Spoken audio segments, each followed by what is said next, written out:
စီးလောင်မရှာတတ်တဲ့လူကြီးတို့ကျွန်တော်ဘယ်လိုရိုက်ရှာမလဲဆိုတော့ပြောပြမှာဖြစ်ပါတယ်ဘယ်လိုလဲဆိုတော့9ရှင်းရှာနောက်ပြီး F လို့နောက်ပြီး33 VF W J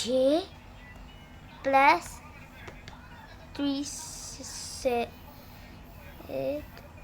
S E A L A N D လိုက်ရှာလိုက်ပါဒီဘက်မှာနောက်ပြီးရင်အဲ့လိုမျိုးရိုက်ရှာလိုက်ပါအဲ့ဆိုတွေ့နိုင်မယ်ဒီမှာ 40 or စီးလောင်တွေ့လိုက်ပါမယ်အဲ့လိုမျိုးရှာလိုက်တကယ်နော်ဒါကြတော့သူဒါအတူဒါစီးလောင်အစ်ကျွန်တော်တိတလောက်တော့စီးလောင်ထက်သေးတဲ့နိုင်ခဲ့ရှိရစီးလောင်သေးဆုံးနိုင်တယ်တော့မဟုတ်လားဟိုရဟန်းရင်ရှိရလေငါမေ့သွားရဟန်းရင်အေးဟုတ်တယ်ရဟန်းရင်နာမည်တော့မေ့သွား